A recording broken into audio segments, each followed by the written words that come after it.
Hello, welcome to the channel Why Stories. Enjoy watching. Ariel was going home in tears. The rain was pouring down, soaking her to the bone. The elegant dress she had worn for the special occasion clung to her body. Her hair hung in damp strands alongside her face. Ariel didn't even think about seeking shelter. On the contrary, it was better this way, so her tears weren't visible as they mingled with the raindrops. Olivio, how could he? She remembered his eyes, the shy glances he carefully hid from her. The man Ariel had long considered the bravest, most reliable, and loving, seemed to be hiding behind his silent father's back. But the family's mother didn't hold back on expressions. She had a lot to say that evening. She was about to arrive at the destination. The outlines of a large mall in the distance were becoming visible, just a 2-minute walk from home. Ariel had reached it from the city center in about half an hour. Waiting for a bus would have taken longer, that's for sure. It's amazing what stress can do to people. Ariel hadn't even realized she had walked about 10 to 12 kilometers. Ariel stopped. No, she couldn't go home in this state. Her mom would start asking questions, worrying, getting anxious, and it wasn't good for her, even dangerous. Mom. Somewhere in the stomach, Ariel felt an unpleasant cold knot. Her mother had a very bad heart, and as she aged, the condition worsened, especially recently. Her mother needed to avoid unnecessary stress, so Ariel decided to head to the shopping center, dry off a bit, have a cup of coffee at the food court, sit down, gather herself, and then put on one of her usual warm smiles before facing her mother. Ariel had been protecting her mother since childhood. Many times, she had witnessed her mother's episodes. Sometimes her mother was even taken to the hospital, and young Ariel was left alone for several days or even weeks. Under the watchful eye of neighbors, of course, but still. Ariel had no other relatives who could look after her. They were alone in the world. Ariel had once overheard her mother talking to a friend, saying that she had been advised not to have a child at all. Later, Ariel asked her mother about it, and at first, her mother tried to deny it, attempting to convince her otherwise. But eventually, she confessed. Yes, they told me, she said, they warned me. But their predictions were wrong. They didn't believe I could carry you to term. They predicted I'll die by mid-pregnancy.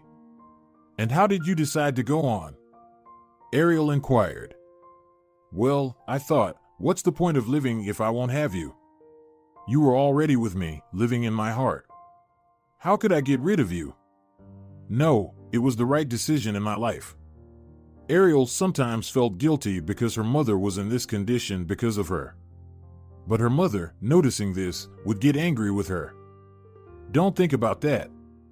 I wanted a child very much. How could you influence my decision? Think about it. I wanted a daughter just like you, and I'm happy I went against all the predictions. And, by the way, I was right. Yes, my heart is in a bad condition. What guarantee is there that it wouldn't have happened without childbirth? After all, it's been weeks since childhood. And the doctors initially said I would die during pregnancy. Then they predicted I wouldn't survive childbirth. Then they assured me that my child would end up in an orphanage at the age of 2 or 3. What do we have in reality? Ariel's mother often told Ariel that her daughter was the most precious gift life had given her, that having such a wonderful child was an immense joy. Sometimes, she also talked about Ariel's father, and Ariel understood that her mother loved him very much, even though she knew very little about him. They had met by chance, bumping into each other on a bridge in a big city. The handsome young man had come for a student conference, while Ariel's mother, who was then just Ariel's future mother, of course, was taking her first ever vacation. She had recently graduated from college and had landed a job as a seamstress at a tailor's shop, making a decent living for the time. She had saved up for a year to go on this trip. The young people immediately liked each other. They spent a long time walking together through picturesque streets and sitting in cafes. The student turned out to be such an intelligent and interesting person that the young girl listened to him with bated breath. Later that evening, they went to his hotel room. Both of them thought it was just the beginning of their relationship, but fate had other plans. They agreed to meet at a monument at noon the next day, after the student's semester ended. But the young girl never saw her beloved again. At first, she thought the student had deceived her. But how? He had looked at her with admiration, held her hands tenderly. No, that didn't seem true. Eyes couldn't lie. So, the young girl went to the hotel where the young man was staying. There, she learned that the students had been urgently called for some military training or something similar. So he just couldn't come to her, couldn't get away. That's how we lost each other, Ariel's mother sighed with a sad smile, telling her daughter this story. There were no social networks back then, so finding each other in the vast country turned out to be impossible.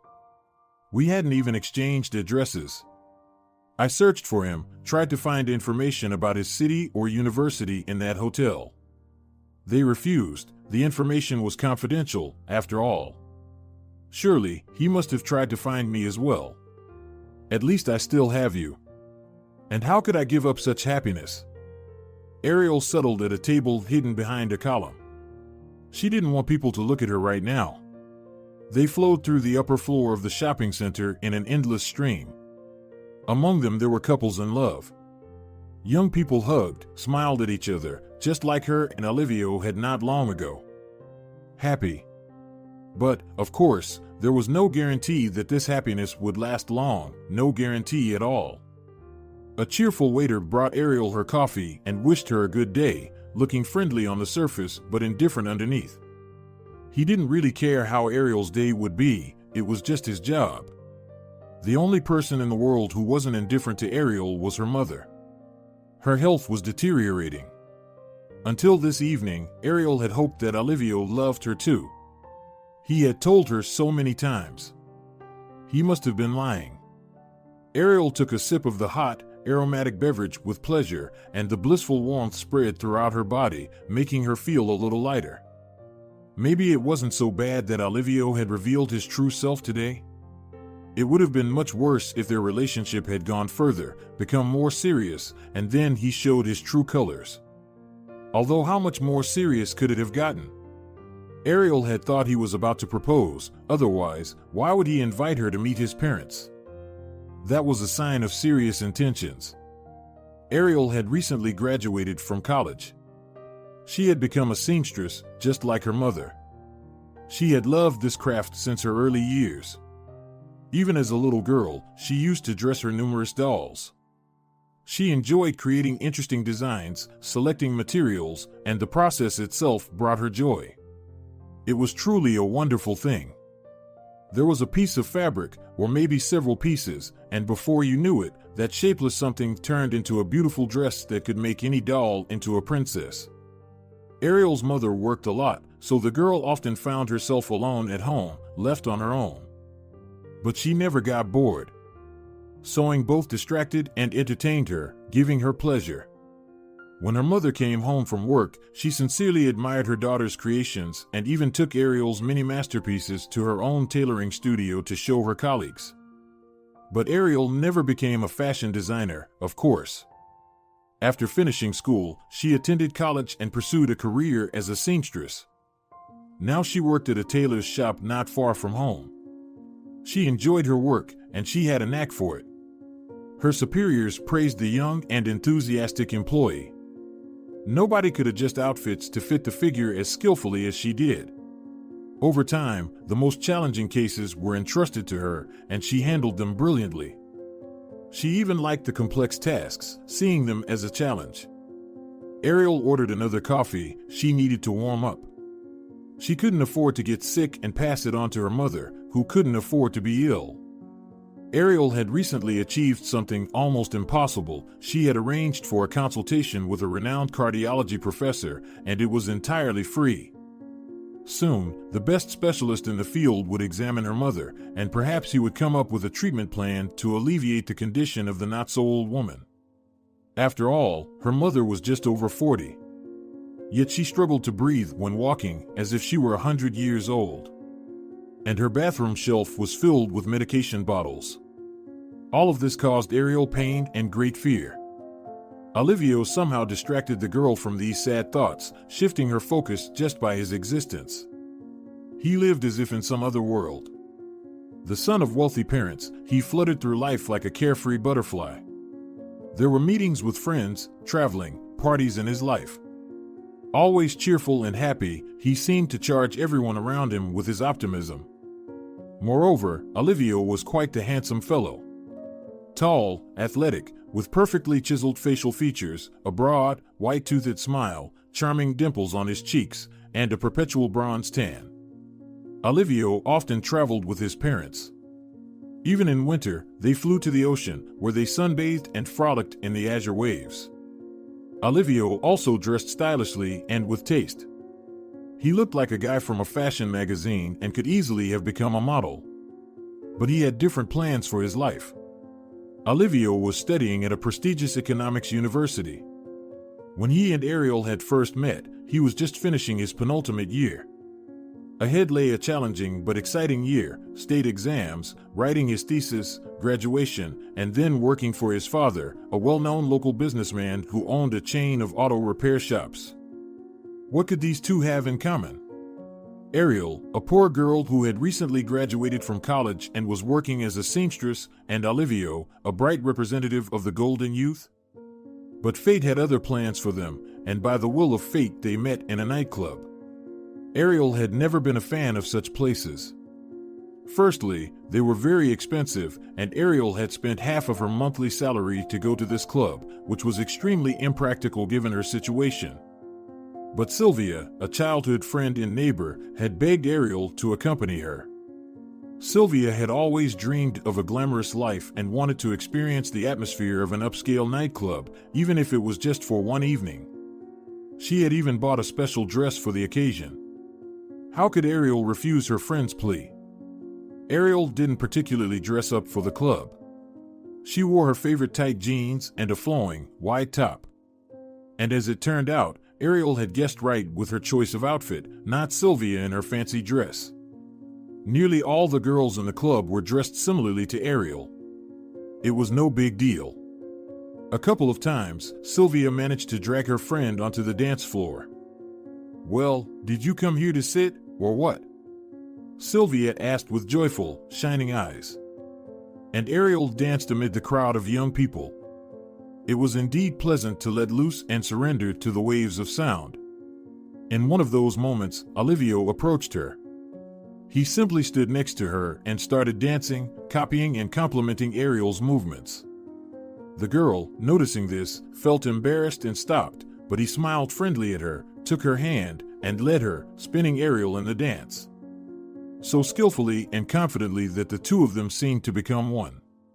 It was an incredible feeling.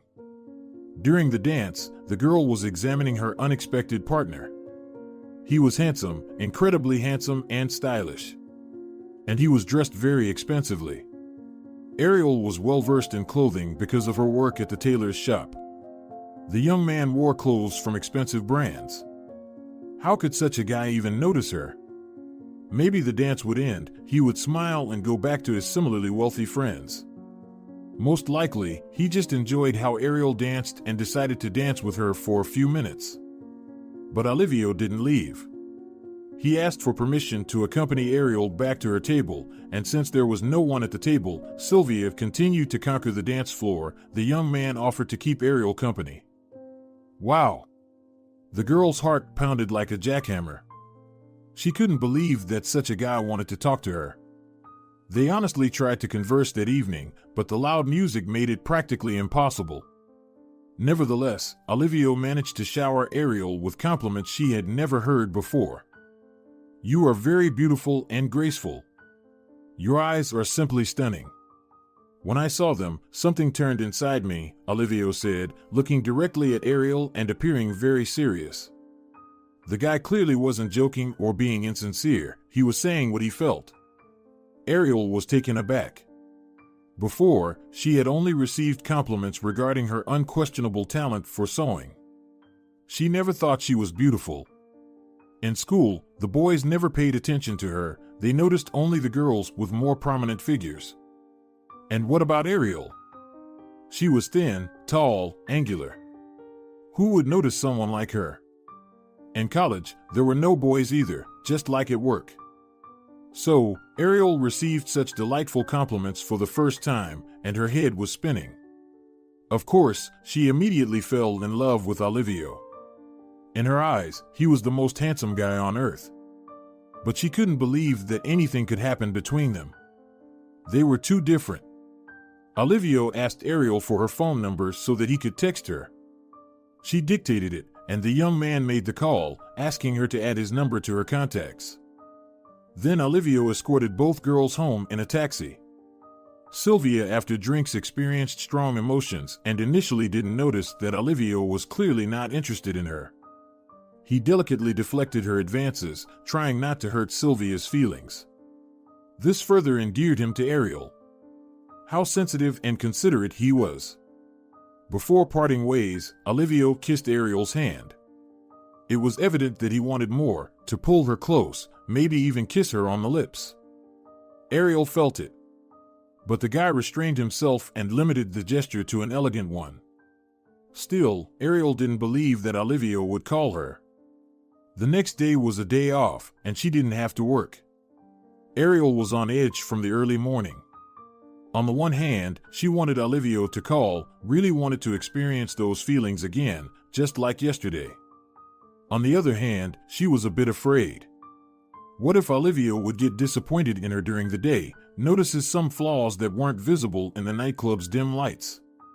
What if he would find her boring, finally realizes that they were not a good match? Seeing disappointment in his eyes would be painful. Olivio called and said he would pick up Ariel in an hour. He suggested going to the city ponds, taking a walk in the park, and getting to know each other better. He added that he couldn't stop thinking about anything else except their meeting from the night before. 1 hour. Just 1 hour. Ariel was very nervous about this date. She tried on all her outfits, choosing the best one. She even did light makeup, something she rarely did. She wanted to keep her inner turmoil hidden from her mother, so as not to worry her. But her mother noticed everything. "Are you getting ready for a date?" she asked with a smile. Ariel nodded. "I'm so happy for you. I hope he's a good guy. Just be careful, okay?" "Don't worry, Mom, we're going to a public place," Ariel reassured her mother. She didn't mention that she would be going to this public place in the car of an almost unfamiliar guy. Why worry her mother? After all, she couldn't explain or prove that Olivio was definitely a good person who wouldn't do anything bad to her. Her mother hadn't interacted with him and hadn't seen his eyes. Besides, trying to explain all this in words would likely be futile. Ariel didn't particularly know about cars, but when she saw Olivio's foreign car, she was taken aback. She immediately realized that it was a very expensive model. A dark blue, glossy, streamlined car. "The carriage awaits," Olivio smiled from the driver's seat. Ariel gathered herself and got into the car. Despite the vast difference in wealth, Olivio behaved simply and sincerely with Ariel. He joked, complimented her, asked about her life, and shared things about himself. Gradually, Ariel began to relax. Olivio was so natural, intelligent, and kind. He was nothing like the spoiled rich kid she had imagined. It was time to break free from stereotypes. People were all different. They strolled for a long time in a beautiful park, admiring the fountains, feeding the ducks, sitting in outdoor cafes, laughing and talking. "It feels like I've finally met a kindred spirit," Olivio shared his impressions. "You're so genuine, I've never met anyone like you." "What about others?" Ariel smiled. "Are they all artificial?"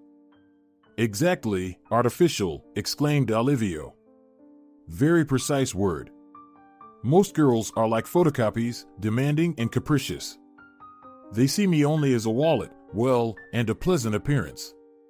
You can feel it. But with you, it's completely different. Ariel felt a warmth in her heart from these words. It was pleasant to realize that she was special to Olivio, not just one of many. "Yeah, the only thing left is to sympathize you," she joked. "It seems you haven't been around the right people." Apparently, Olivio smiled, looking warmly at his companion. Their romance felt like a fairy tale. Ariel hadn't even dreamt of such a thing. She loved romance novels with soft covers, but had never thought that one day she would practically become the heroine of such a story. Olivia surprised her, showered her with compliments, took her to the most interesting and unusual places in the city that Ariel had never even heard of. He genuinely enjoyed her reactions, surprise, and admiration. "It's so easy to make you happy, so easy to surprise you," he would say sometimes. "It's so nice. I feel like a completely different person when I'm with you, I can't even put it into words." Olivia greatly appreciated Ariel was sincere and not spoiled. Moreover, he often reminded her of how beautiful she was, showing her photos of famous models and actresses who resembled her, and he gave her items that accentuated her physical qualities. Olivia took care of Ariel, tried to make her happy, and protect her. It was so delightful. Ariel was beginning to feel like a real princess, beautiful, delicate, and loved. She had never thought of herself that way before. Certainly, Ariel's mother noticed the changes happening with her daughter and knew about her boyfriend, but they had not met. The woman asked her daughter questions about her chosen one. Upon learning that he was very wealthy, she became a bit uneasy. "Be careful, darling. Rich people tend to choose their equals as life partners and simply amuse themselves with others," she cautioned. "Oh, come on, Mom," Ariel argued. "These are just stereotypes." Of course, her mother didn't understand.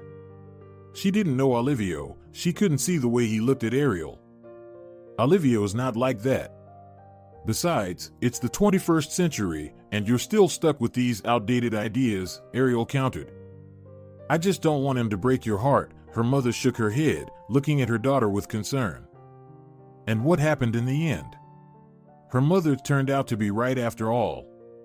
Time passed, and nothing changed. Maybe at first, Olivia was genuinely charmed by Ariel. She was different from his previous girlfriends, modest, unspoiled, hardworking, without any capriciousness, just obedience and admiration. In her effort to please Olivia, Ariel adjusted to his wishes and often agreed with his opinions, even if she thought differently herself. She wanted him to be happy with her. But, of course, they couldn't have a future together. Only then, infatuated with emotions, did Ariel refuse to accept this fact. Ariel and Olivia had been together for almost a year. Their relationship was becoming more serious, and Ariel couldn't imagine her life without her beloved. He also wanted to spend as much time with her as possible. However, Olivia had limited time due to finishing his studies and frequently traveling to the seaside with his parents. On his return, he always brought Ariel gifts, unique jewelry, colorful souvenirs, exotic outfits. Ariel missed him. Olivia said he missed her too while he was at the beach. "Someday, I'll show you all this beauty. You'll look amazing in a white swimsuit against the backdrop of the ocean waves. When I finish university and officially announce that I have a fiancé," Olivia said. "A fiancé?" Ariel's heart sank somewhere deep. Really? It sounded like a proposal deferred in time, but still. "Of course, a fiancé," Olivia nodded. "Aren't you against it? I thought it was self-evident that we would get married soon. Right now, it's not the right time, but that day is not far off." Ariel just hugged Olivia, pressed against him, and closed her eyes. She felt truly happy. Olivia didn't make a formal proposal. There was no ring or wedding planning discussion. It was just implied in that conversation that Ariel and Olivia would eventually get married. Later, Olivia defended his diploma, and his father offered him a job, just as expected from the beginning. Olivia was quickly becoming financially independent, which he was pleased about. Ariel rejoiced along with him and hoped that now he would finally propose to her. However, for several months after defending his diploma, he didn't propose to her. Instead, Olivia mentioned that it was time for Ariel to meet his parents because their relationship was very serious and the family was eager to get to know the chosen one of their only heir. "Do you think it's necessary?"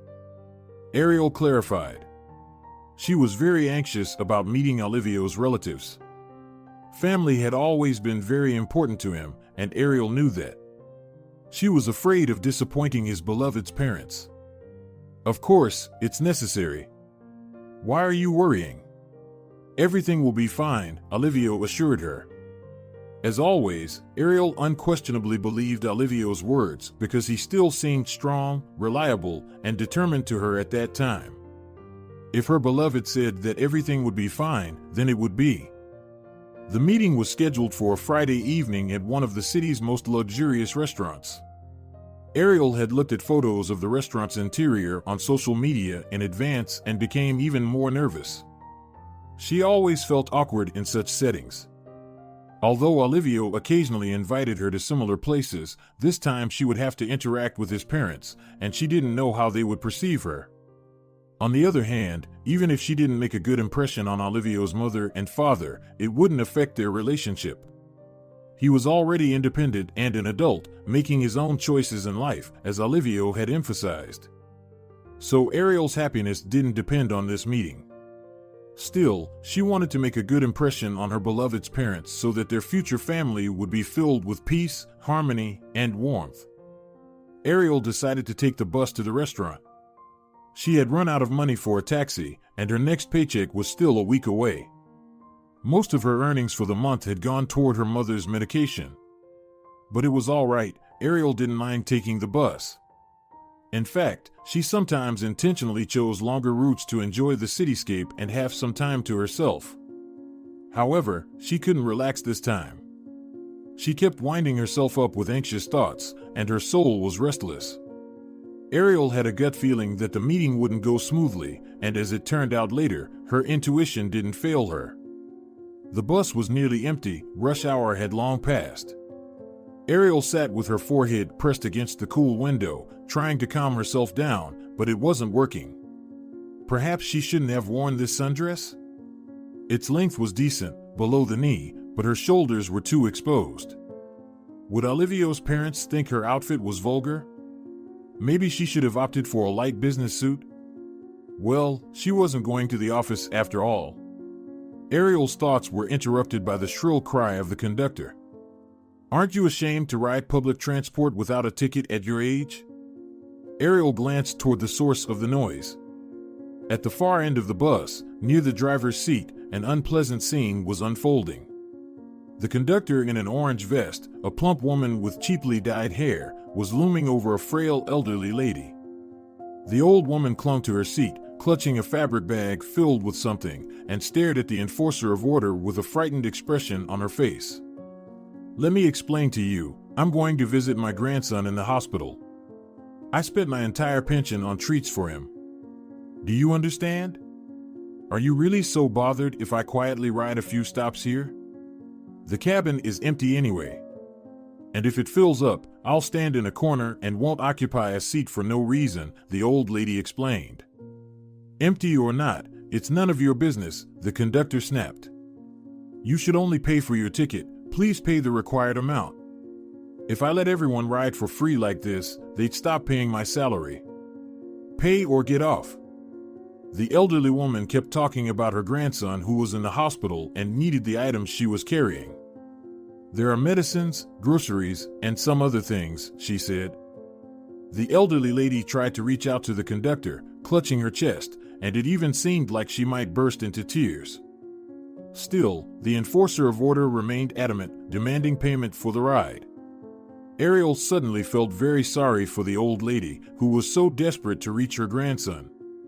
Perhaps there was no one else to come to see this person, who knew in what situation people found themselves.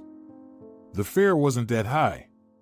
Ariel wasn't wealthy, but she could certainly spare that amount for a good deed. The old lady had eyes filled with despair and fear.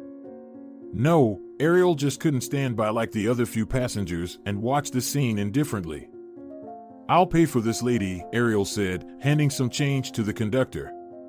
The conductor gave the elderly lady a disdainful look, issued Ariel a ticket, and immediately handed it to the old woman. Ariel was about to return to her seat, but the passenger grabbed her hand with her dry but unexpectedly strong grip.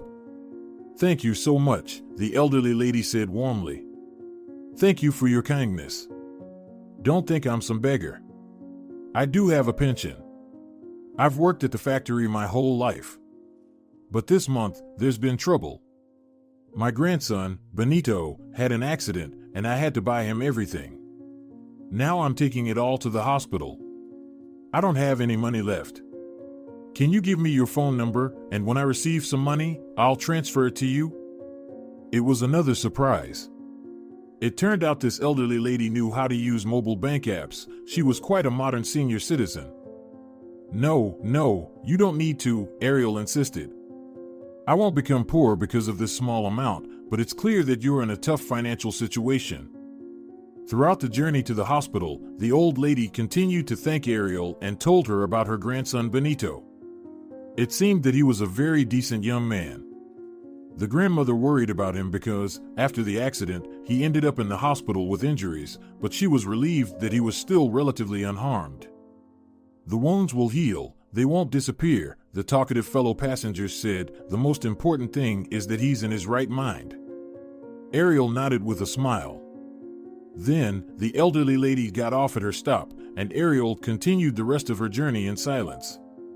The chatty passenger had momentarily distracted her from her anxious thoughts and eased her nervousness. However, as Ariel sat at the cafe table, soaking wet and flushed, she scolded herself. She should have listened to her intuition and not gone to this meeting. Now she clearly understood that nothing good could have come out of it and saw the situation in its entirety. But just a few hours ago, she had been full of hope for a happy future with Olivio. The luxurious ambience of the restaurant certainly made Ariel much more nervous. She immediately spotted the table where Olivio was sitting with his parents.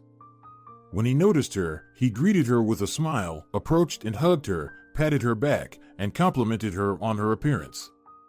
All of this, of course, slightly reassured Ariel. Whenever she was with Olivio, she felt a sense of security, although, as she would later discover, it was a false sense. Olivio's parents looked pretty much as Ariel had imagined them. His father was a sporty, well-built man with elegant graying hair on his temples, a tanned complexion, and handsome appearance. He had the same dimples on his cheeks as Olivio and the same finely chiseled facial features. It was clear where his son inherited his appearance from.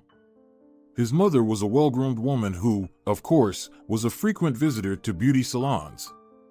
Her smooth face with flawless skin, impeccable manicure, regal posture, and a gaze with cold light blue eyes. Ariel felt as if she had been hit by an icy shower when the woman looked her over. In that moment, she intuitively understood everything, but it hadn't fully fit in her head yet. She was still hoping for a favorable outcome. "Hello there, dear lady," Olivio's father said without a trace of a smile. "Hello," Ariel replied, smiling broadly. "It's nice to finally meet you," Olivio's mother said, her lips stretching into a polite semblance of a smile, but her eyes remained serious and cold. Everyone introduced themselves. The waiter brought their orders. Initially, the conversation was about nothing in particular: weather, city news. Ariel occasionally inserted her own remarks, trying to be an active participant in the conversation. After each of her phrases, Olivio's parents exchanged meaningful glances. Ariel closely monitored their reactions, as did Olivio. At that moment, the young man looked less like an independent adult and more like a little child, and Ariel didn't like it at all. Then, the conversation turned to Ariel herself. "Tell us a bit about yourself," Olivio's mother asked her. "Zero, our son, takes his relationship with you very seriously. He doesn't introduce just anyone to us. Although, of course, it's not the first time this has happened. Olivio is quite the romantic. Nevertheless, we'd like to know more about you." Ariel cringed when she said not the first time. She felt like it was a hint for her that she wasn't unique or one of a kind, but rather one of many. Moreover, the tone of this well-groomed and wealthy woman was hostile, with a metallic edge. Ariel proceeded to tell her story. Olivio's parents occasionally asked her more detailed questions. Who was her mother? Where was her father? What was Ariel's occupation? Which educational institution had she graduated from? Ariel's answers seemed to elicit a strange reaction from these people. They exchanged glances, smirked, and it was uncomfortable. Olivio, he sat next to his mother and remained silent. He didn't even attempt to lighten the atmosphere or help his girlfriend. "Why did you choose a college?" Olivio's mother inquired. "You probably didn't do well in school, which is why you couldn't get into a university, right?" Ariel brushed that remark aside. This woman was clearly trying to provoke her, to get an emotional reaction. Ariel wasn't going to oblige. Ariel had done well in school, she had graduated with honors. She just needed to obtain a profession quickly and get a job because their family's financial situation was precarious. But there was no need to explain all of that now. The conversation became increasingly uncomfortable as Olivio's parents started asking more personal questions and making remarks that turned Ariel inside out. Ariel felt like a beggar and a limited fool sitting at that table with those people. She hadn't done anything wrong to anyone, but for some reason, she felt ashamed of the facts of her life. However, Mrs. Olivio's adept ability to twist Ariel's stories around was the most disturbing. Ariel felt like a pauper and an idiot sitting at that table next to those people. She hadn't done anything wrong to anyone, but for some reason, she felt ashamed of the facts of her life. However, Mrs. Olivio's adept ability to twist Ariel's stories around was the most disturbing. The girl felt like a loser and a narrow-minded fool sitting at this table next to these people. She didn't have enough brain to go to university, she was lazy, dreaming of seducing a wealthy heir and solving her life problems that way. And maybe she really was like that? Feeling the icy gaze of the unfriendly woman, Ariel suddenly realized that she had indeed hoped for Olivio's help in treating her mother. Olivio. He didn't say a word. He didn't even look at Ariel, moving closer to his father, and it so happened that the young man seemed to hide behind his mother's shoulder. While Ariel was being smeared, Olivio didn't even attempt to stand up for her. It was so unlike him that the girl felt even more lost. Olivio had always been on her side, supporting and encouraging her. But now he looked like a little boy, afraid of disappointing his parents. And then Ariel realized it all. No, she and Olivio didn't have a future together. His parents were making it abundantly clear to their son. Their goal wasn't even to humiliate Ariel. They were demonstrating to their only heir that the girl, a seamstress, living with her sick mother in a tiny apartment, was not a match for him, and their son was learning the lesson perfectly. Olivio would never go against his parents' will, he was too dependent on them. All his achievements and well-being were his father's doing. Ariel's feelings and emotions were entirely insignificant to these people. She felt like she was a teaching aid. Olivio's mother didn't care at all that such humiliation could cause psychological trauma to the girl. The main thing was to demonstrate to her son the fallacy and foolishness of his choice. Apparently, that's why the meeting was set up in the first place. Ariel felt tears welling up in her eyes. What had she done to deserve this? What wrong had she done to these people? Throughout her life, Ariel had not done a single thing that she should be ashamed of. She got up from her seat. I understand everything now. It's time for me to go. She didn't want to break down in front of this family. No, she wouldn't give them that satisfaction. Ariel hurried towards the exit of the restaurant. No one tried to stop her. She still hoped that Olivio would run after her. After all, he loved her so much, he had said it many times. But Olivio stayed with his parents. Once outside, the girl burst into tears. Luckily, it was raining, and it went unnoticed by those around her. Ariel didn't wait for the bus, she started walking. Movement always calmed her. The rain was pouring down heavily, her light dress immediately soaked through and clung to her body.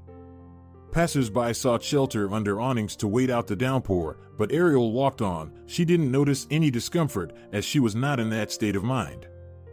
How could Olivio treat her like this? Ariel had been so sure about this person, grateful that she had found her soulmate so early in life.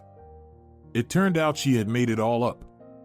Olivio was only interested in her as a novelty. He was used to dating spoiled princesses, and here was a modest girl who had never seen anything bright and interesting in her life. Perhaps he enjoyed feeling like a patron, opening up the world to a poor beauty. But he clearly had no special feelings for her, otherwise Olivia would not have sat there like a statue while his mother humiliated the defenseless girl right in front of him.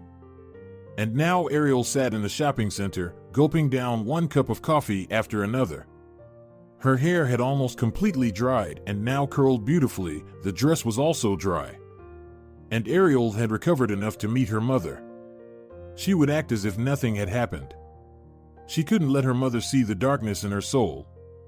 She needed to protect her mother. She was the only person in the world who genuinely loved Ariel and probably always would. Men. They were likely all the same as Olivia. They could sweet-talk you and then, after having fun, break up with you. Perhaps her father had been the same. Maybe her mother was hiding something from her, or simply didn't realize that the boy she had once blindly fallen in love with had run away from her. Ariel returned home and immediately went to the bathroom. "Did you get caught in the rain?" asked her mother, who was lying in the bedroom, clutching her chest. She was feeling unwell again. "Yes," Ariel smiled casually, "I got completely soaked. I want to take a hot shower not to get sick. I'll make you some coffee now." "No, lie down and rest. I'll do it myself." In the shower, Ariel shed a few more tears. This time, the tears brought relief, washing away the negative emotions. Ariel tried hard to act as if nothing had happened, but her mother noticed the changes in her daughter. Nothing could be hidden from her attentive gaze. "Did you have a fight with Olivia? How did you know?" "Well, first of all, you're not going on dates anymore. That's hard not to notice. And secondly, your eyes have been so sad lately." "We broke up," Ariel nodded. "He turned out to be quite a mama's boy. Thankfully, I realized it in time." "Did he hurt you?" "No, not at all. I just saw that he's an ordinary mama's boy, and that's not what I want. I was disappointed, of course, but it's all okay now. The Olivia I fell in love with, he didn't even exist, you know? I just had a perfect image of him in my head. That's why I'm sad. But I'll be smarter in the future." Ariel smiled broadly, trying to show her mother that everything was fine. However, deep down, she still felt the pain. Her dreams of a happy life with her beloved had been shattered. Ariel still recalled the old Olivia with a sense of longing, the one who existed in her imagination before that restaurant encounter. She had thought she had found the perfect man, only to discover that such individuals probably didn't exist. It had been so painful and frightening for her then. Olivia's parents, especially his mother, had humiliated her without restraint and showed no regard for her feelings. If only Olivia had tried to defend his girlfriend, to support her, Ariel wouldn't feel as devastated as she did now. But, alas. Ariel tried to continue with her life as before. She worked, spent time with her friends, and read a lot. She constantly cleaned her apartment to distract herself, and while her home was clean, her heart remained far from peaceful. Then came the long-awaited appointment with the professor. Ariel went to the clinic with her mother. The professor turned out to be a tall, thin old man with piercing blue eyes. He carefully reviewed the history of the seriously ill patient. He didn't say anything immediately but ordered several additional tests. All the necessary procedures were carried out at the same clinic, quickly and efficiently, without waiting in long queues. The professor personally escorted Ariel's mother to different departments. Ariel was delighted. What an attentive approach he had. At their previous hospital, they'd never experienced it. As it turned out, the professor was in a hurry for a reason. He, an experienced medical professional, quickly realized that the situation was dire, critical. After all the examinations, the trio returned to the professor's office. The professor was ready to deliver his verdict. "Well, there's nothing good I can tell you," he said, gesturing with his hands. "It's hard to believe that these are the test results of such a young woman. Your heart is worn out, it's barely functioning. Medications won't help, you need surgery." Ariel clenched her mother's hands tightly, and her mother hung on to every word of the doctor, trying to stay calm. The operation should have been done a long time ago. I don't understand how your primary doctor could have let the situation deteriorate like this. Irritation was evident in the professor's voice. You might even consider suing him, but that can wait. Right now, the most important thing is the surgery. Then the professor went on to explain the details. The upcoming operation was going to be complex, very complex. Not every cardiac surgeon would take on a patient in such a condition.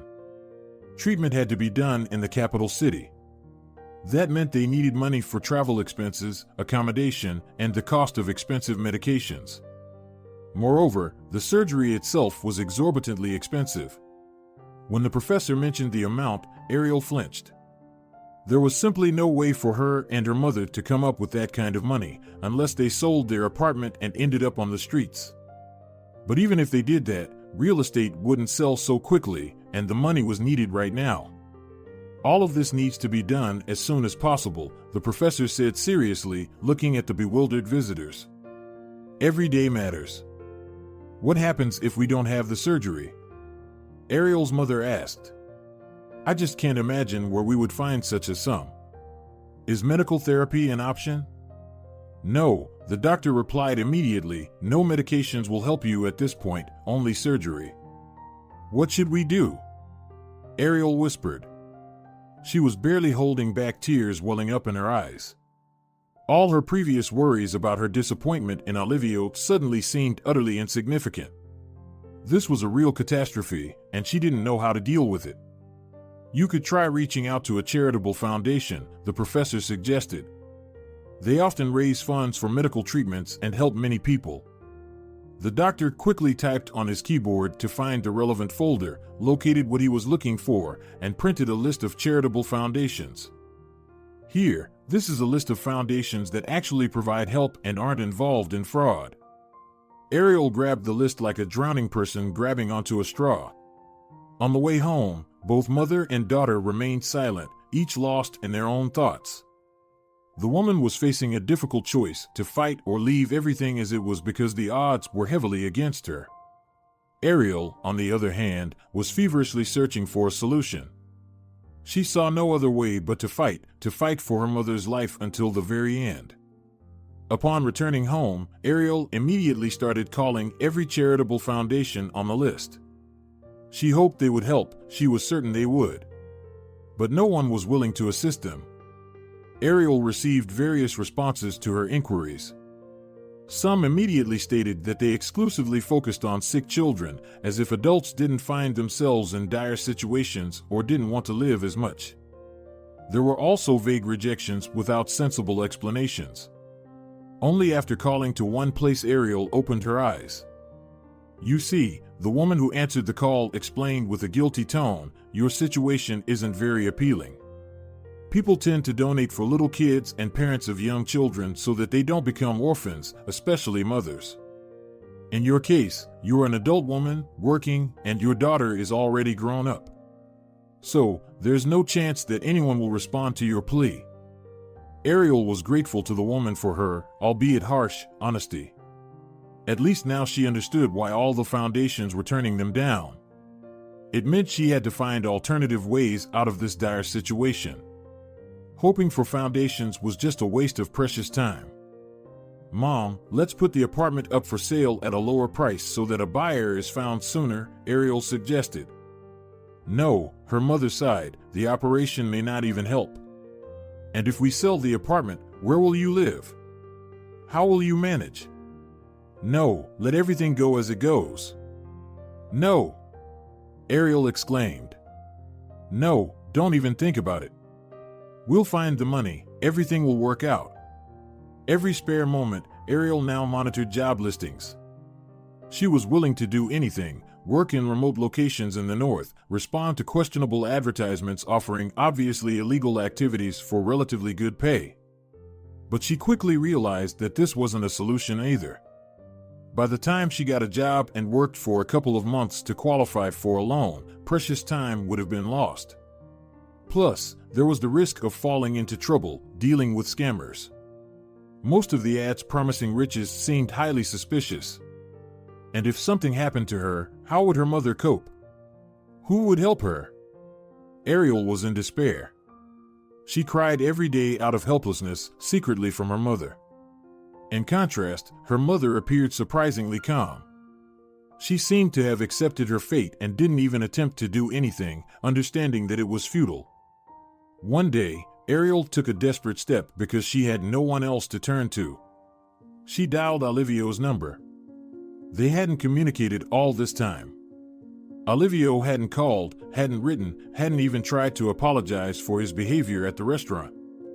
It seemed like he was perfectly fine with Ariel disappearing from his life. One less problem to deal with.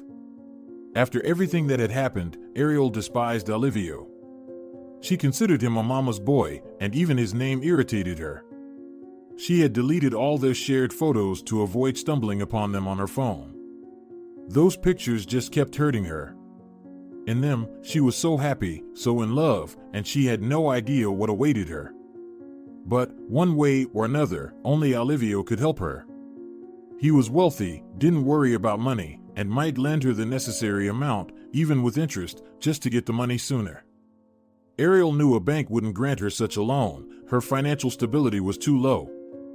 But she would try to find work wherever possible, just to pay off the debt as quickly as possible. She wasn't afraid of work, but the prospect of losing her mother terrified her to the core. Of course, it wasn't easy to dial Olivio's number, but she was doing it for her mother. If it weren't for her mother's illness, Ariel would never have contacted her failed fiancé. Olivio answered immediately. His voice sounded somewhat surprised, but there was no hint of guilt or remorse in it. Olivio spoke to Ariel as if nothing had happened, as if an old classmate had suddenly called him. "Hello. How are you?" he politely inquired. "Not great," Ariel admitted. "I hope you're not going to start telling me about your broken feelings now. I really don't like that kind of stuff. What's done is done. It happened, and it's over, and we move on." "Actually, it's not about hurt feelings at all," Ariel sighed. "You see, my mother. She's very ill. I told you about it, remember? It's her heart." "I vaguely remember something like that." "So, what's next?" "What's next is that she urgently needs surgery, or she'll die." "I'm sorry, that's sad. I hope everything turns out well for her. The problem is that the surgery isn't free, it costs a lot of money. We don't have it, and nowhere to get it." "Ah, I see," Olivio chuckled. "My mother turns out to be a prophet. She warned that once the fish slips off the hook, you'll try to catch your prey in a different way. Of course, my mother thought it would be a heart-wrenching story about your own illness or a sudden pregnancy, but you brought your mother into it." Ariel was stunned. Did Olivio really think she just wanted to extort money from him? Had he completely misunderstood her during their time together? How could Olivio say such things? It was unfair, painful, and hard emotionally. Unjust accusations and allegations of materialism hurt her deeply. However, Ariel pulled herself together. She couldn't afford to show weakness or take offense right now. Olivio was her last hope. "Olivio, please listen, this is all true. I can provide documents, the professor's diagnosis, the clinic's cost estimate. It's easy to fabricate all of that," Olivio sneered. "The professor will call you himself, I'll ask him to."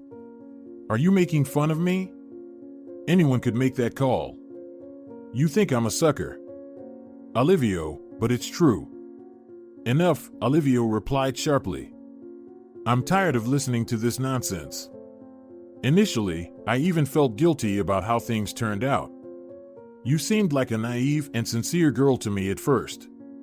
But now I see that my mother was right. She accurately predicted your behavior. That's it. Don't call me anymore." The call ended abruptly. Ariel repeatedly dialed Olivio's number again and again. She just couldn't convey to him how serious the situation was. She needed to explain better, he would understand. But it seemed that Olivio had blocked her number. That was it.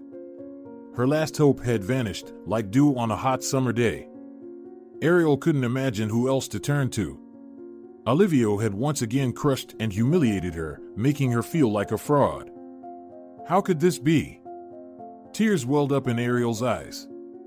She couldn't and didn't want to hold them back. How often she had cried recently. Ariel was standing on the street, right at the bus stop. Fortunately, there were no other people nearby. How would they react to a girl sobbing uncontrollably? But in any case, it hardly mattered now. Ariel helplessly was sitting down on a bench, hugging herself tightly.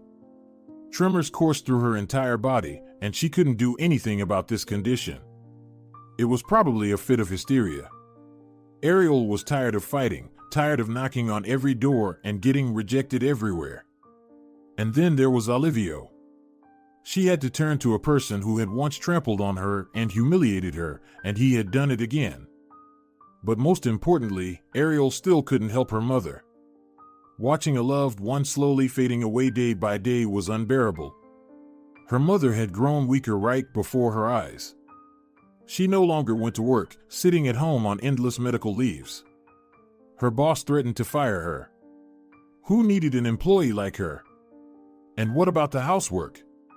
Her mother could barely move around. Yet, she was still so young. And Ariel, the grown-up daughter, couldn't help her own family. If it weren't for Ariel, her mother would be feeling much better now. Even the professor had said that pregnancy and childbirth had severely undermined the woman's health.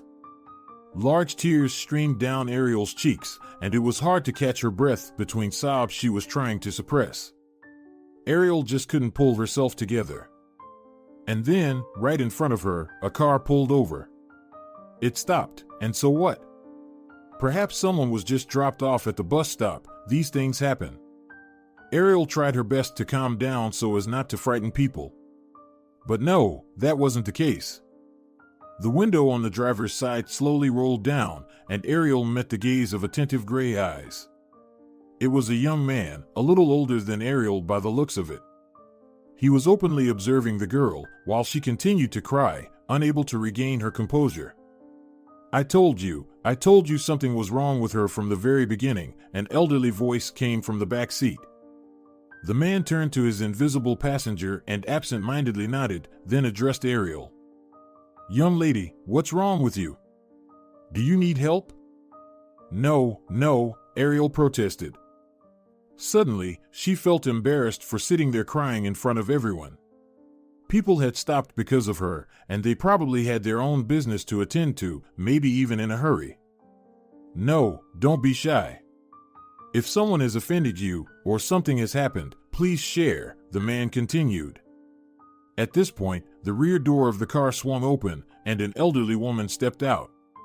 She was wearing a light pantsuit, her gray hair neatly tied up in an elegant bun. This elderly lady bore little resemblance to the old lady in the tram with the scarf who couldn't find the money for her fare. Yet, it was her. Ariel recognized her. What a coincidence it was. Their city wasn't small, so what were the odds of them meeting again? Nevertheless, it happened. "I know you. How kind you were." The old lady warmly and affectionately smiled. "Benito, it's that very girl from the tram. Remember, I told you? The one who paid for me when I was going to the hospital." The man also got out of the car. Now both the grandmother and the grandson were standing opposite Ariel, whose tears had dried up from surprise. "Yes, of course, I remember that story." The young man smiled at the grandmother and then looked at Ariel. "You see, I got into a minor car accident, and they left me in the hospital just for observation overnight.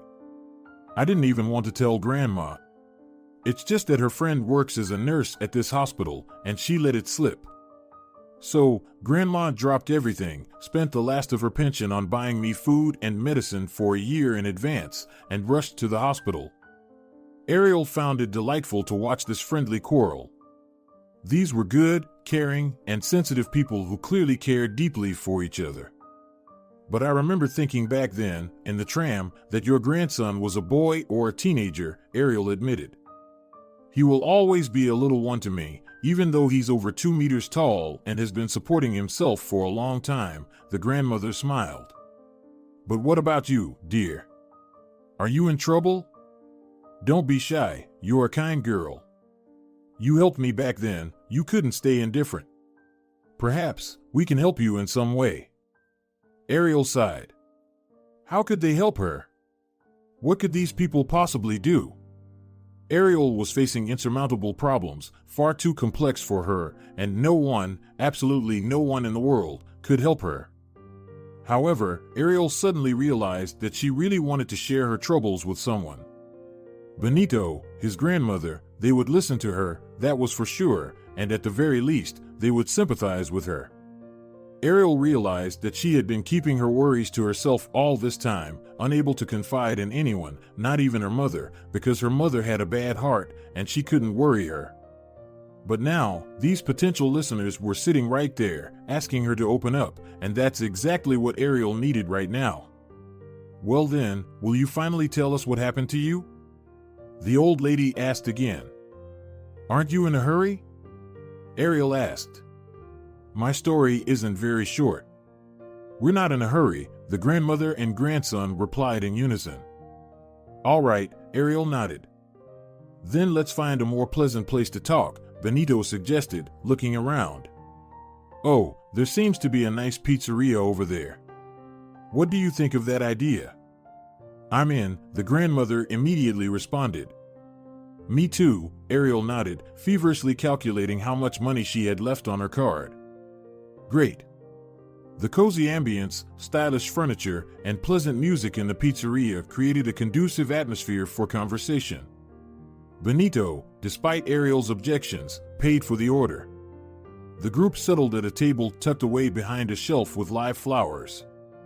Well, now, tell us about your troubles, the grandmother smiled. We'll all think together about how to help you. All right, Ariel nodded, still puzzled about why these people wanted to listen to her and, even more so, help her. Sure, she had paid for the old lady on the bus, but that was hardly worth discussing, and yet here they were. Ariel began to share everything with them, her life with her mother in a tiny apartment, her constant sense of guilt for the illness of the most important person in her life, her fears for her mother's life and health, which Ariel had experienced from a very young age. She mentioned Olivio as well, explaining that she had taken the bus that day to meet his parents. She didn't provide details about the behavior of Olivio's parents, but merely mentioned that they had made it clear that she was not suitable for their son. She also revealed that she had broken up with her fiancé after that incident. This part of the story was not directly relevant, but Ariel couldn't help herself. The breakup with Olivio still haunted her. She had never told anyone about her feelings and experiences, and now, suddenly, there were attentive listeners. Well, she might as well share the burden. Rotten people, the grandmother declared indignantly. Not nice at all. Nothing good will come of their lives. They'll marry off their overgrown son to a suitable girl without love or consent. We've seen many examples of that. Life will still punish Olivio and his parents. Benito, on the other hand, didn't say anything, but he looked at Ariel with such sympathy and empathy that words weren't necessary. Ariel felt supported and approved of by this man. It was a comforting feeling.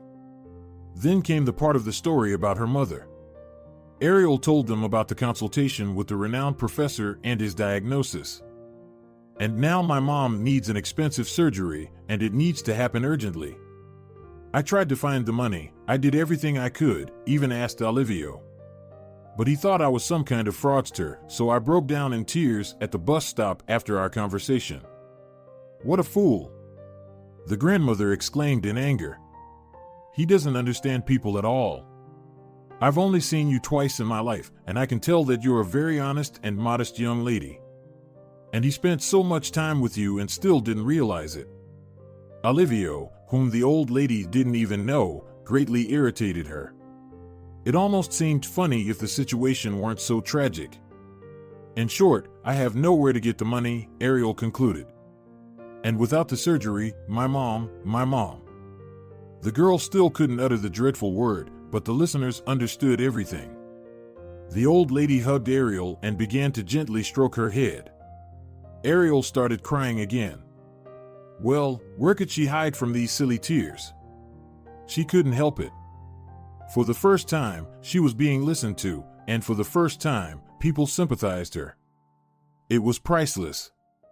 But the trouble hadn't gone away, and the problems hadn't magically disappeared. Money didn't materialize out of thin air. The old lady comforted Ariel and whispered comforting words that did, indeed, make her feel better. Benito, on the other hand, silently observed the scene and seemed to be deep in thought. "How much money do you need?" the man finally asked. Ariel mentioned the figures, which sent her into a panic. Benito raised his eyebrows in surprise. "And you, grandson, what did you think?" The grandmother sighed. "These are the prices nowadays, and an ordinary person can't afford to fall ill." "Can't this surgery be done for free?" he asked. "It can," Ariel replied, having regained control of her emotions with the help of the kind old lady. "But we should wait for almost a year, and my mom doesn't have that much time." "Well, I'm willing to provide the amount for the treatment," Benito stated. The grandmother looked at her grandson with pride and approval. Ariel's eyes widened in surprise. Could Benito really afford to give her such a sum? He didn't appear to be extremely wealthy. He dressed well, but not extravagantly, and his car was good, but not elite, like Olivio's. Moreover, how could she accept such a gift from practically strangers? Ariel's mind was in turmoil. How could she think about such details when her mother was slowly deteriorating without the surgery? She needed to focus on finding a solution. I'm afraid I can't accept such a sum. It just doesn't feel right," Ariel said. "Everything is right and fair," the old lady reassured her. "You helped me in a difficult situation, and now Benito is helping you. It's like karma, ever heard of it?" "The amounts are quite different," Ariel pointed out. "So what?" "Don't worry," Benito smiled and covered Ariel's hand with his warm palm, a friendly gesture that made Ariel feel better. "I have the means to do this, and, in fact, I allocate a certain amount for charity every year. It's a firm rule of mine, so." Ariel couldn't understand any of it. If this Benito was so wealthy, why didn't his grandmother have enough money for bus fare? "Benito is a wonderful young man," the grandmother proudly declared. "He's a successful businessman. I raised him since he was a baby, after his parents died when he was just a little boy. I'm not even his real grandmother, just a lonely neighbor. I couldn't bear the thought of the child of my dear neighbors ending up in an orphanage, so I took him in, raised him like my own grandson. And from a very young age, he was smart beyond his years and serious. I knew right away that he would go far, and I was right. Granny never misses an opportunity to boast about me," Benito smiled. "But she's right. I have indeed managed to build a business that generates a steady income. We make custom furniture. We have many branches now, not only in our city. There's even a branch in the capital," the grandmother added, gazing at her grandson adoringly. "Every year, I allocate a certain amount for charity," Benito continued. "Let your mother be the recipient of that this year. Besides, it seems like we met by the will of fate. What were the chances of us running into you at that very moment when you were crying out of despair and helplessness at the bus stop? Such coincidences just don't happen. So, can you really give us that much money?" Ariel still couldn't believe her luck. "But I can't just take it from you like that," she hesitated. "Let's make it a formal agreement. I'll gradually repay the debt. I'll return everything." "You're so stubborn," the old lady exclaimed, throwing up her hands. "I understand that you might feel awkward," Benito shook his head, looking closely at Ariel. "I can tell it from your behavior. I'm good at reading people." "He's very perceptive," the grandmother confirmed her grandson's words. "In business, you have to be. So, let's do this. I've been wanting to invest in a new venture for a while now. We'll set up a limited liability company for you, a tailoring studio specializing in custom clothing. You're certainly talented in this, according to your story. The amount for your mother's treatment will be a part of the investments in this company. Then, when this business starts generating profits, which will definitely happen, I'm quite knowledgeable in these matters, you can gradually repay me these funds as a part of the profit due to an investor. I hope I made it clear."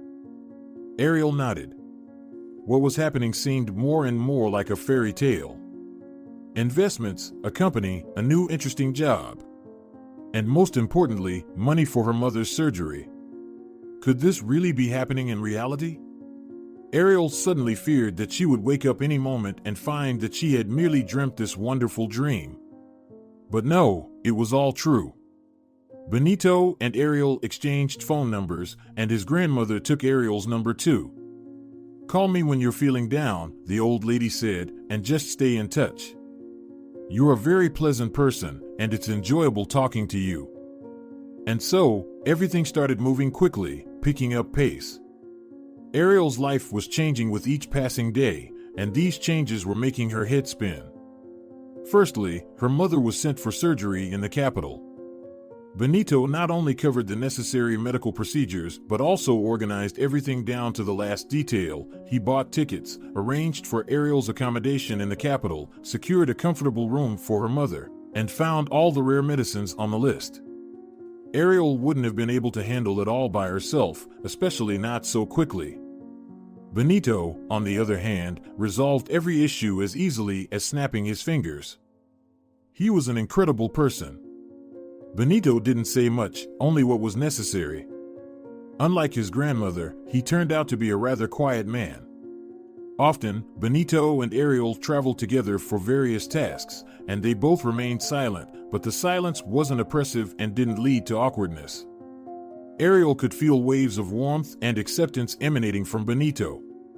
She was well aware that she was falling for him. Well, who wouldn't?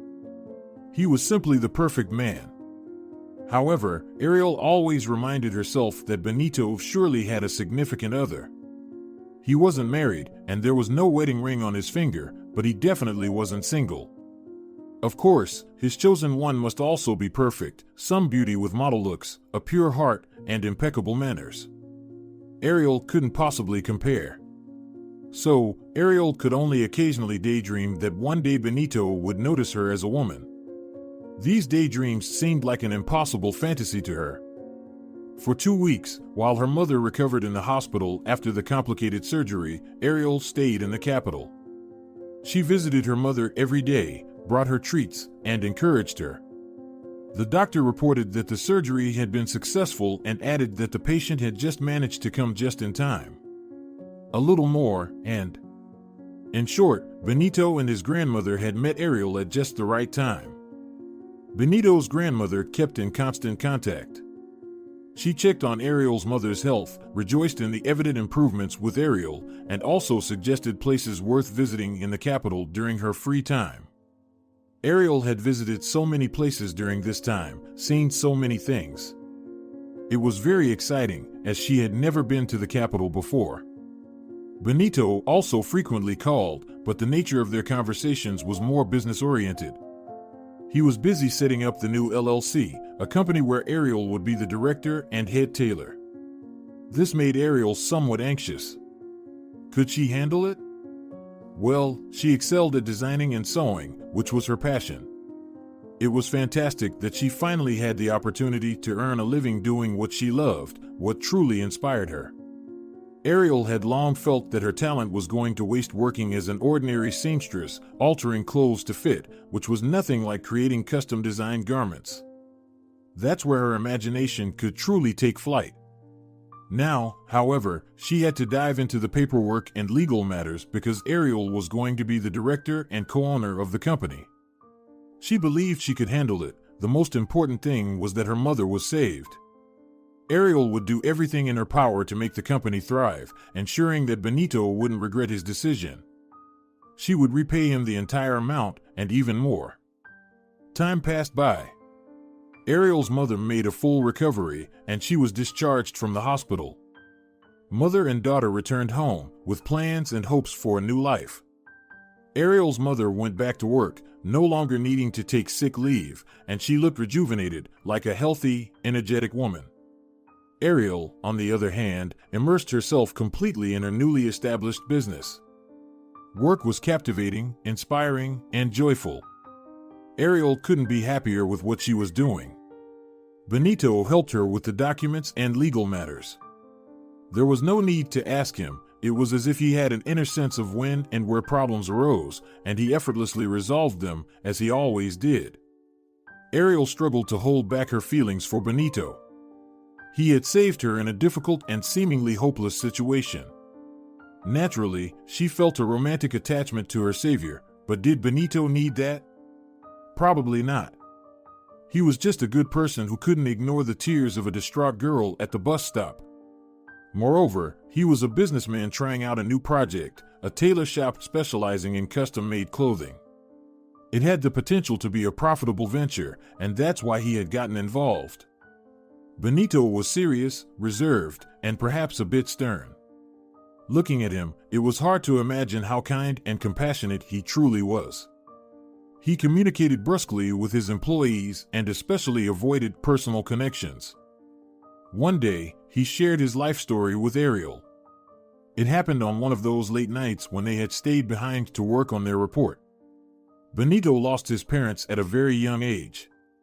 There was a fire in their wooden house, and although the vigilant neighbor, the same woman from the bus, had called the firefighters in time, the wooden structure went up in flames like a matchbox. Luckily, Benito was spared. His mother had put him down for a nap outside in his stroller, and she was inside the house, working in the kitchen when the fire broke out. The fire immediately cut off her path to the door, which was also blocked by the flames. His father was working in the attic and was unable to escape. The house was old, with outdated electrical wiring that desperately needed replacing, and there were bars on the windows from the previous owners. Benito was taken in by the very neighbor who had raised the alarm. She loved Benito's parents and often told him that they were both good, hard-working people who had grown up in an orphanage. They were both intelligent and determined to succeed in life. They could have achieved so much if not for that cursed fire, the neighbor would lament. Now it's up to you to live for all three of you and fulfill your parents' plans and hopes. Benito tried his best. He was an excellent student, and studying came easily to him. He had time for walks and extracurricular activities. At an early age, Benito displayed a talent for working with his hands. In his childhood, he began making simple furniture on his own. When he was 11, he and a couple of friends set out on a journey along the highway to sell the furniture he had crafted. They sold the lightweight chairs and tables quickly. People bought the simple furniture for their gardens and summer cottages. Benito even received his first orders during that trip. Slowly but surely, Benito established his own production. By the time he finished school, he had his own company with employees, regular suppliers, and customers. Everything was as it should be, except it was all unofficial since Benito was still a minor. However, he had real money coming in. Then, he easily got into the local economics university. He deliberately chose that field of study to learn how to run his business correctly and officially. Well, at one point, I decided to legalize my mini firm, Benito smiled, recalling those times. And I succeeded. From there, it only got bigger. We grew, expanded, and opened branches. Now I'm the owner of my own mini empire.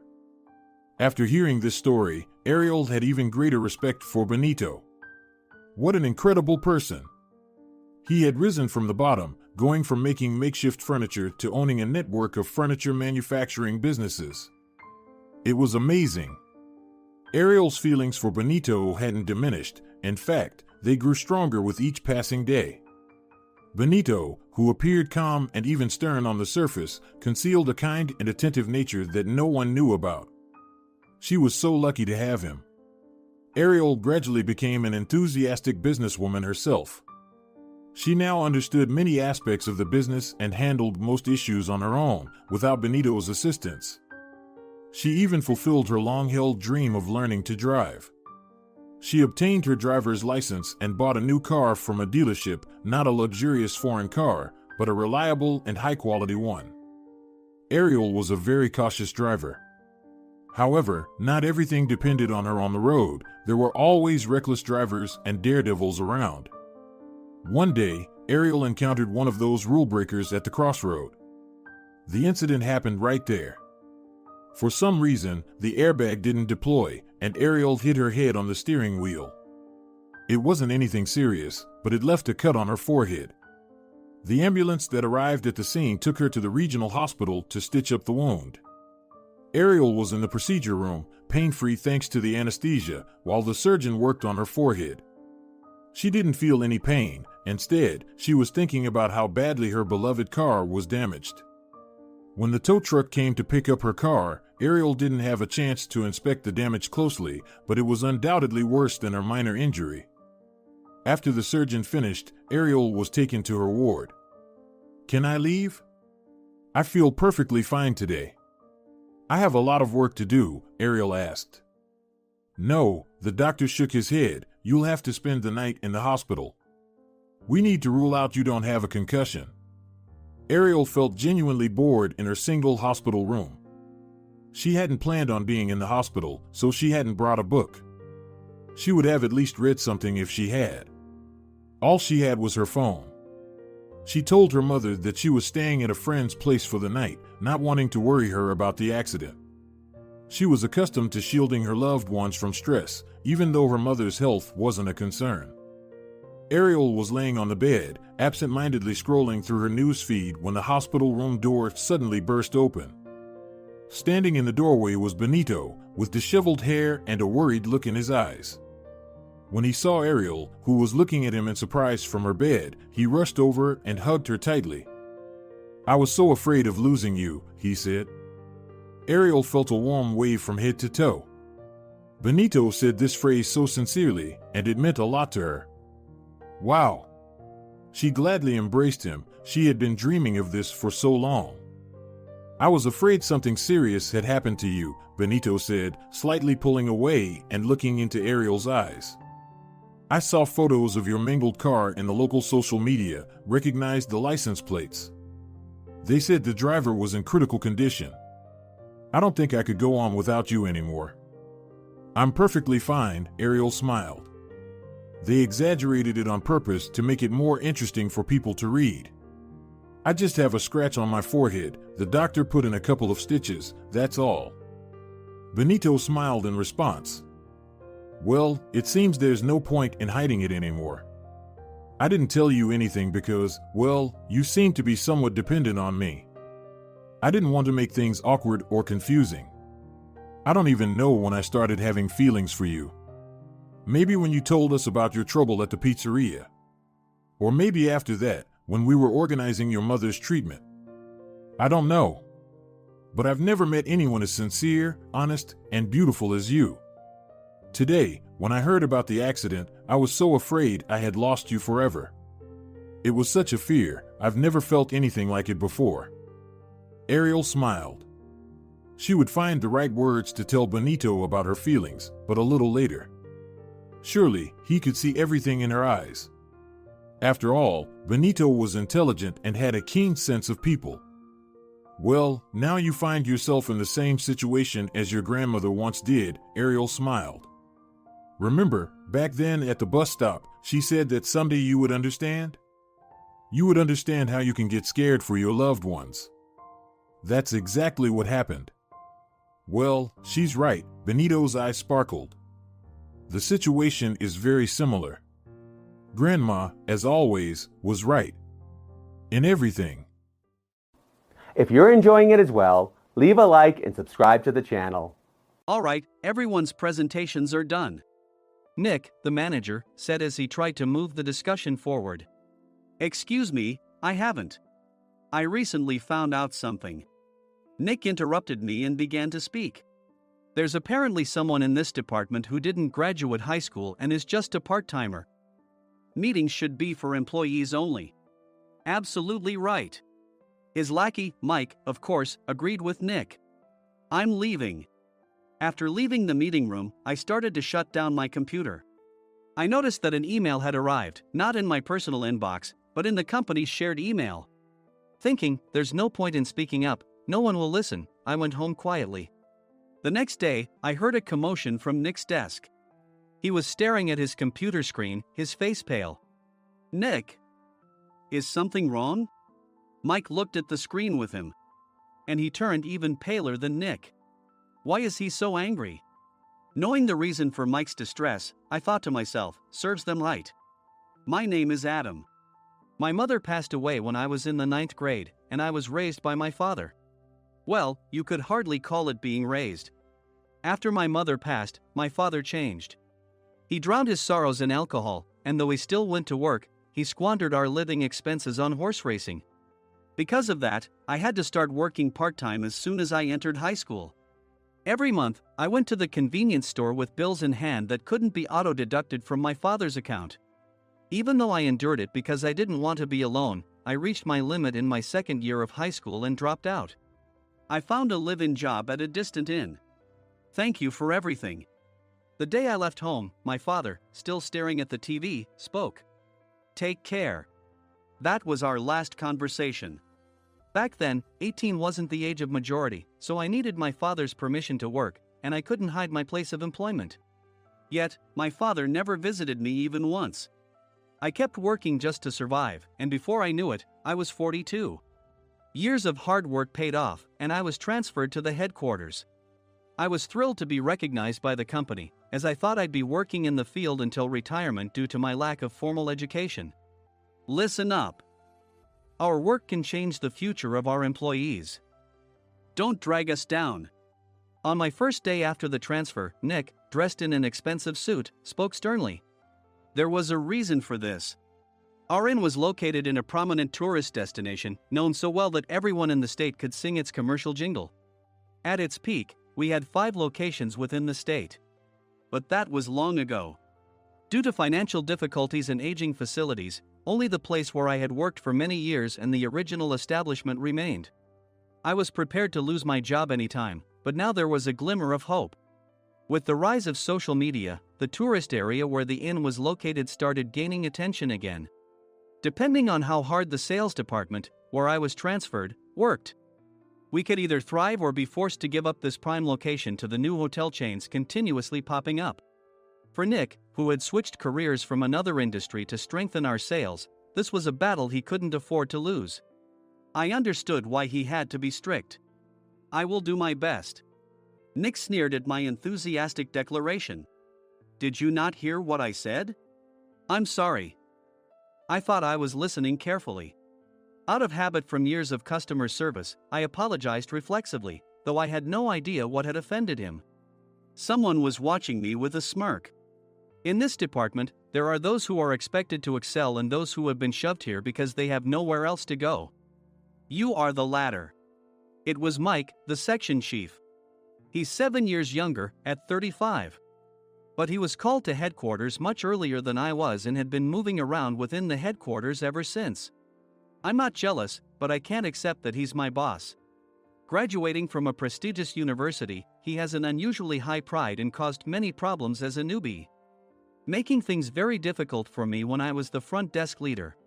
When I found out Mike was transferred to the sales department a month before me, I was disheartened. Mike is right.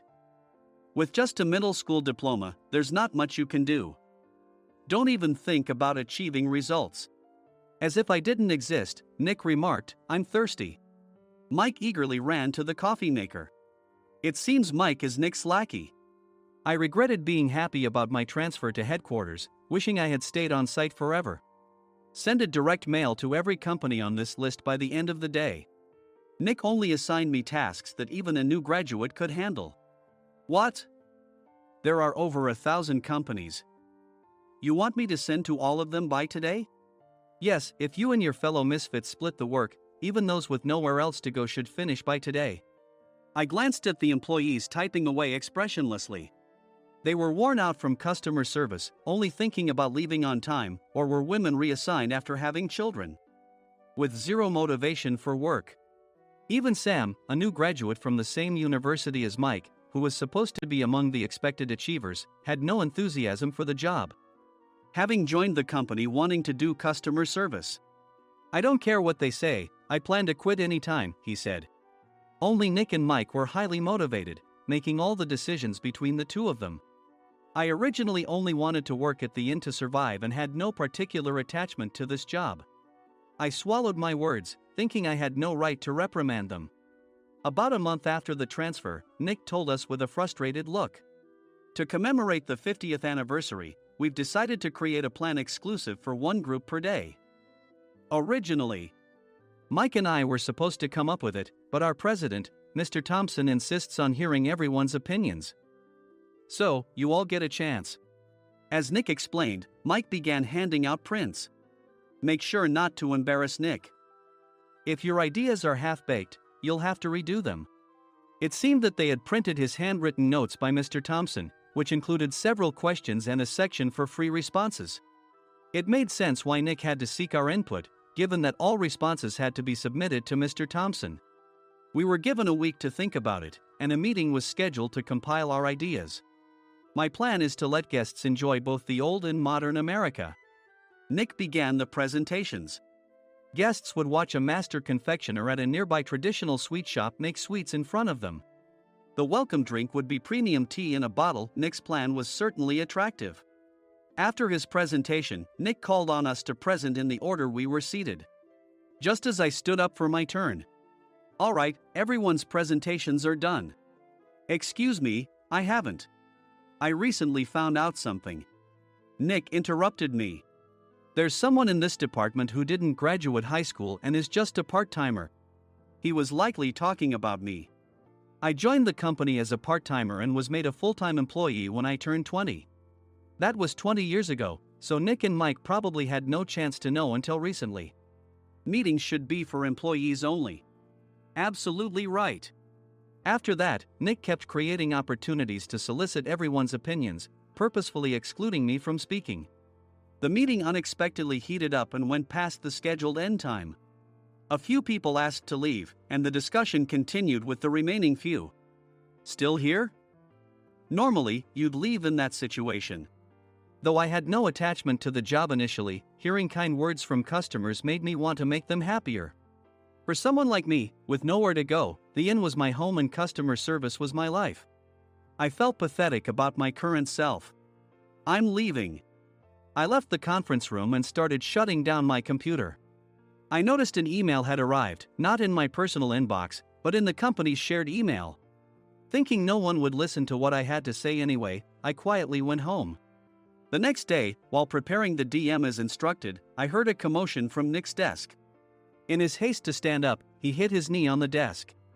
He stared at his computer screen, his face pale. Nick!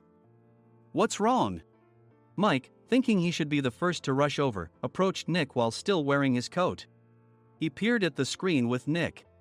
And he turned even paler than Nick. Why is he so angry? Who is responsible for this company? Nick, more irritated than ever, asked, and Mike answered without checking. Probably Sam. Sam wasn't there because he was attending a morning training session for new hires. Nick gave up on getting angry and returned his gaze to the screen. They were looking at an email that arrived right after the end of the working day yesterday. Apparently, no one, including me, had checked it before leaving. The email was from a large company that used us for their annual employee trips. The president and executives of that company also frequently used our services personally. President of the company, Mr. Mason himself, had declared that neither he nor his company would ever use our services again. Well, some companies cancel their employee trips or stop using our services due to financial struggles. Let's just move on. Mike kept wiping the sweat from his forehead with a handkerchief. Knowing why Mike was so agitated, I quietly watched their interaction. Do you know how much revenue we get from that company? We can find other guests to fill the rooms, but we'll lose the banquet costs, gift shop revenue, rental car fees, and more. Moreover, the gifts were supposed to be prepared by the traditional confectionery shop involved in Nick's proposed plan. If it's known that we incurred such a huge loss at this critical time, Nick's position in the company would be jeopardized. Nick took a deep breath, seemingly trying to calm himself. All right, Mike. Go to New York right now and apologize to Mr. Mason. What? You're coming with me, right? I have urgent work to do. I trust you, which is why I'm entrusting this to you. Please. Mike, believing Nick's sincerity, agreed with a determined look on his face, saying, "Yes. That's Nick for you." Even if Mike went to apologize, Nick would shift all the blame onto him if the client didn't change their mind.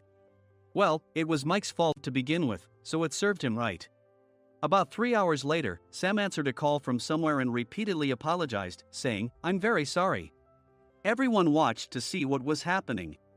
After ending the call, he informed Nick with a weary tone. When Mike arrived at the client's company, he only made things worse, further infuriating Mr. Mason. He was demanding, "Get his boss here immediately."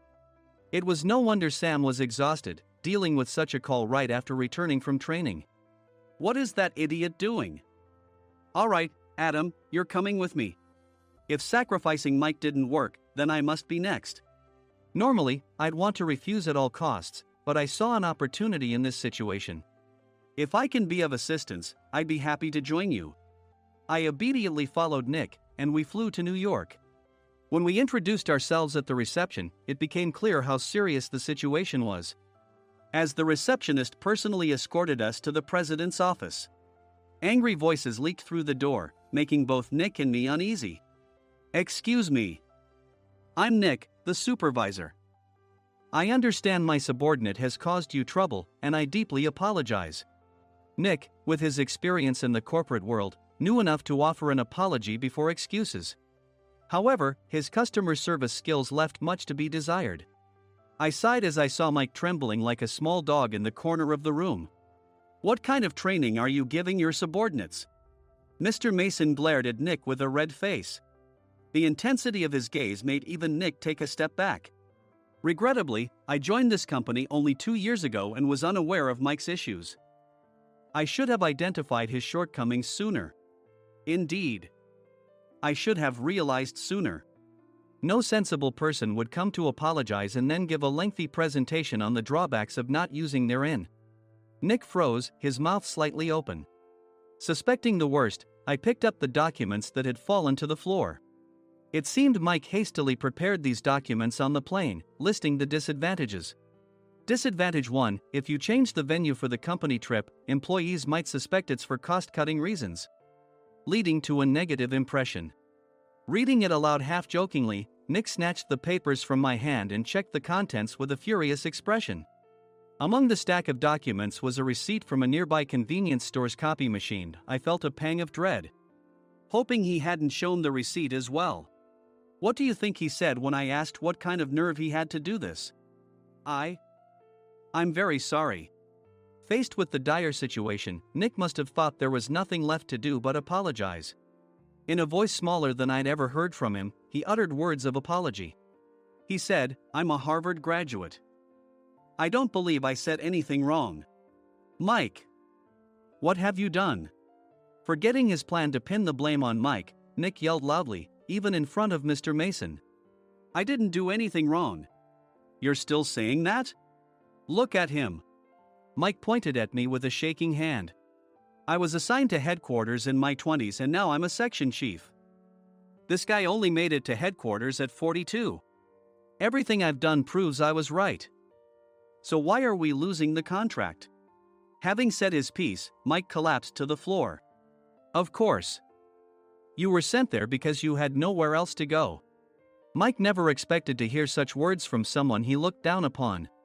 He lunged at me, and Nick hurriedly stepped in to stop him. "Mr. Thompson told me Mike is a quick thinker, and to take good care of him." There's no way he was pushed aside. "Don't make things worse here. He didn't say quick thinker, he said only quick-witted, didn't he?" I don't remember that part." I recalled the many troubles Mike caused when he was a newbie.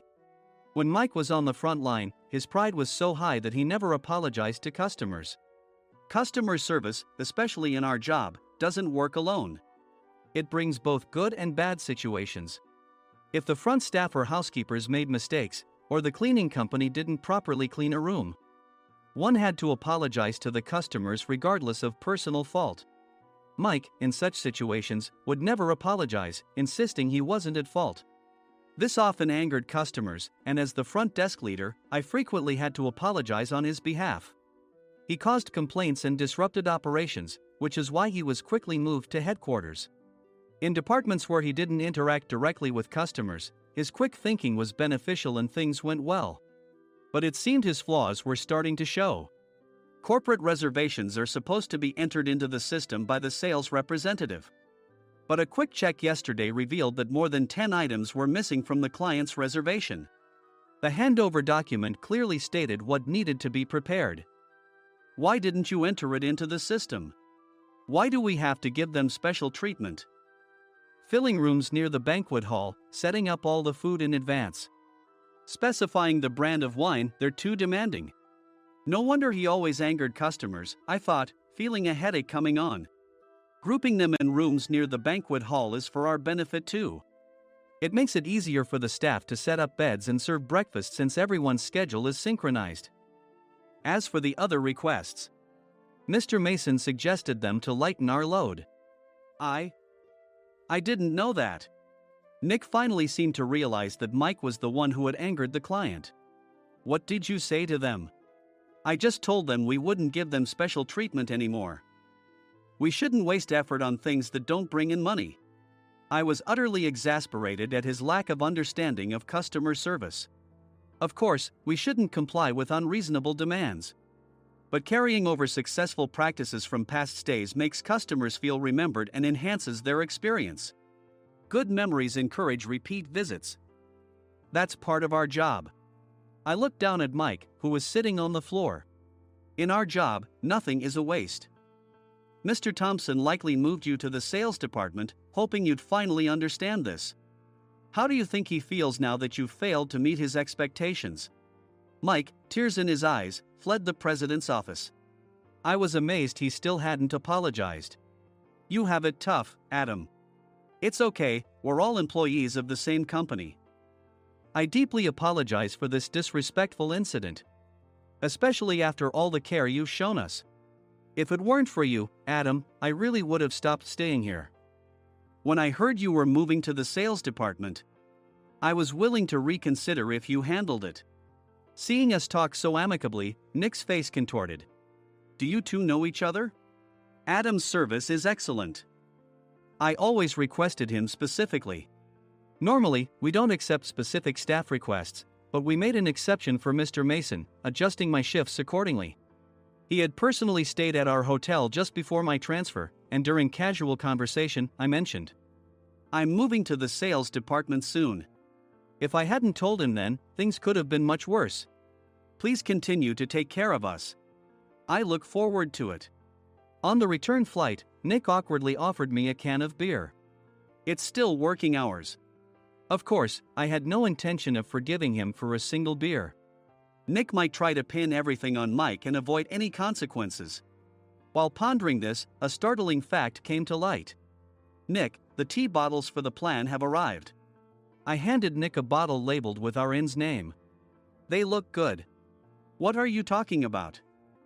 These are plastic bottles. I had assumed we would use the trendy, high-end bottling tea. But what arrived were ordinary plastic bottles of tea with customized labels. The only unique aspect was the label, which had the inn's name, making it look customized. Upon further investigation, I discovered that a substantial amount of money was set to be paid to the tea company. It was priced like bottling tea. Does this plastic bottle really cost $100 each? The tea inside is specially blended for us. The extra cost is for that. Wouldn't it be better to use another tea company? Or is there a specific reason we must use this one? As Nick continued to make excuses, I showed him a printed email. I informed the tea company's president, Mr. Mitchell, that we discovered irregular payments and he confessed. He said you two were high school classmates and planned to split the extra money. That idiot. Why did he confess? That's not important. You should worry about yourself, this could turn into a police matter. Opening the bottle cap, I suggested. How about calming down with this tea? It supposedly has a relaxing effect. Nick drank the tea frantically. In the following days, decisions were made about their fates. Mike was reassigned to the General Affairs Department, with no chance of transfer or promotion, as per Mr. Thompson's orders. As for Nick, since the payment to the tea company hadn't yet been made, he narrowly avoided legal trouble. Instead, he was encouraged to leave the company, and to avoid further complications, Nick submitted his resignation. Rumor has it that connections between HR departments have made it difficult for him to find new employment. Even though it was good to have those two gone, something unexpected happened in the sales department. Everyone became motivated and united in refining the 50th anniversary plan. In the end, my plan was adopted. We collaborated with the Tourist Information Center to provide personalized guides. The plan, tailored to the number of guests, was truly special for the 50th anniversary. "Hey, is Adam's family coming to stay?" I immediately booked that special plan for my family. Sam noticed it on the reservation list and quickly picked up on it. "Yes, I'm inviting my father." "That's great. I might invite my parents too." I lacked the courage to face my father just as Adam. But here, with the confidence Mr. Mason praised, I felt ready. The 50th anniversary plan was a perfect opportunity to reconnect with my father. I hoped to bring back the days when we could laugh together as we once did.